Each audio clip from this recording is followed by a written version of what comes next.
안녕하십니까, 김기수입니다. 지난주 금요일 우리 시장이 휴장하는 동안에 해외 시장은 또 상승을 했죠. 미국 시장의 미시간 소비자 신뢰 지수가 양호하게 나오고 경기 선행 지수가 잘 나온 흐름들을 가지면서 미국, 유럽 공이 다 또 상승하는 흐름을 보여줬습니다. 강세장은 금요일 시장, 휴일을 앞둔 시장에도 강한 흐름을 보여주는 것이 전형적인 특색이죠. 자, 그렇게 상승을 했음에도 불구하고 오늘 우리 시장은 또 소폭 약세 마감하는 모습을 보여줬습니다. 구조적으로는 아까 말씀드렸던 엔화 약세가 가장 강력한 저항의 흐름을 보여주고 있는 것이 사실이고, 그 부분은 지속적으로 우리 시장에게 힘이 들게 만드는 요인인 것은 분명합니다.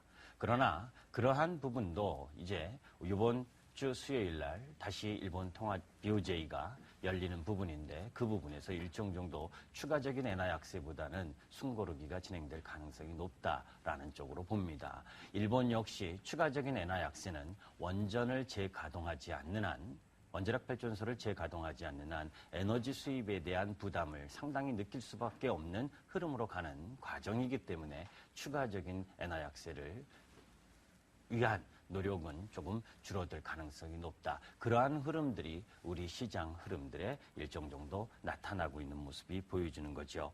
그런 가운데 오늘 제가 문득 어느 방송의 흐름으로 시청을 하면서 외인들이 올해 우리 시장에서 6조 4천억을 했다라는 내용을 봤습니다. 지난번에 제가 여러분들께 이야기를 했었죠.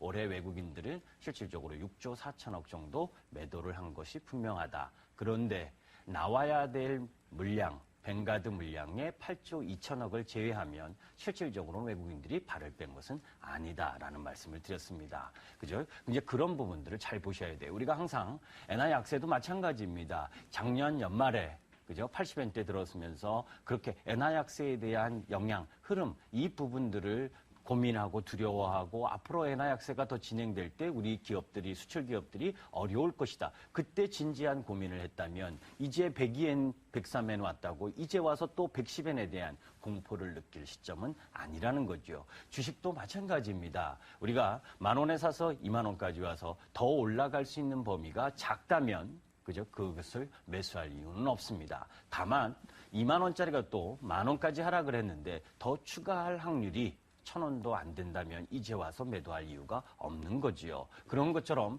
환율도 마찬가지입니다.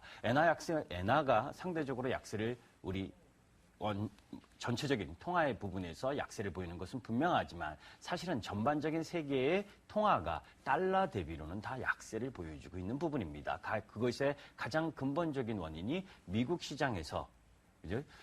나름대로 양호한 경제 지표나 시장이 상승을 하니까 조기 출구 전략에 대한 우려.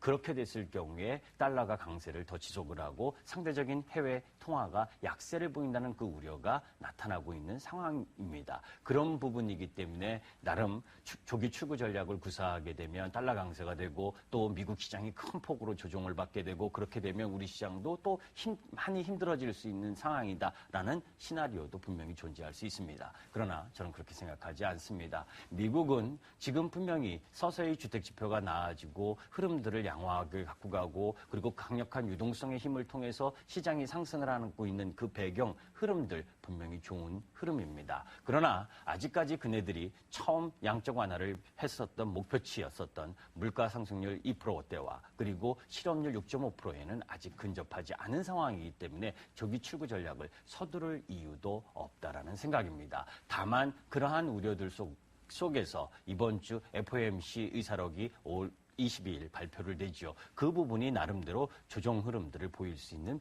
빌미는 될 수가 있습니다. 다만 그런 빌미가 우리 시장까지 크게 나빠지는 요인으로 제공할 필요는 없다라고 보면 됩니다. 자, 지난주에 의미 있는 흐름들을 보여줬었던 부분들은 외국인들이 약 일주일 동안 5천억 정도 매수했다는 거죠. 중요한 부분입니다. 수급의 변화가 일정 정도 감지되고 있다는 것이 거래소에 나타났고 또 코스닥에서는 계속해서 매수를 이어가고 있는 부분이죠. 기간만 좀 차익 실현을 하면서 시세 흐름이 둔화된 것뿐입니다. 시장은 지금 전체적으로는 연속성은 부족합니다. 즉 연속성이 부족하기 때문에 업종에서도 한두 종목, 그죠? IT 쪽에서는 하이닉스, 그리고 뭐 건설은행 증권 부분에서는 뭐 한국금융지주나 현대산업, 그리고 화학정유 철강조선에서는 효성이나 현대미포조선, 성광밴드, 그리고 성장주 중에서는 뭐 카지노나 그리고 게임 이런 부분들이 상승을 했는데 사실은 성장주 중에서 게임 업종이 작년 박근혜 대통령이 되기 전에 박근혜 대통령이 게임 산업 규제와 관련된 이야기를 언급한 적이 있었기 때문에 성장주 중에서 가장 늦게 올라왔기 때문에 이번 부분에 상승이 조금 더 지속되고 있다라고 보시면 됩니다. 성장주들은 그죠? 순환하는 흐름이고 조금 쉬는 흐름입니다. 이번에는 절대 따라가는 것이 아니라 눌림목을 조정을 들어오는 업종 부분에서만 매수다라고 보시면 됩니다. 단 여러분들께서 전체적인 시장 흐름을 부정적으로 보실 필요가 없습니다. 내일까지 우리 시장은 다소 조정을 보일 수는 있으나 1975포인트를 회복한 코스피 지수라면 1975포인트 근처 이하로 내려오는 형태의 움직임에서는 두려워할 것이 없다. 엔화 약세, 이제는 엔화 약세가 더 진행되는 것에 대한 부담을 느끼기보다 이제 엔화 약세가 다소 주춤해서 꺾여지는 흐름들을 기대하면서 시장의 방향을 잃는 것이 더 중요하고, 그렇다면 외국인들의 매수세가 더 유입될 수 있는 근거가 될 수 있다라고 하는 부분들을 모멘텀으로 삼을 수 있다라는 생각을 합니다. 그런 관점을 통해서 시장을 바라보시고 업종과 종목을 선택하시는 것이 바람직하다고 생각하면서 오늘 말씀은 이만 마치도록 하겠습니다. 감사합니다.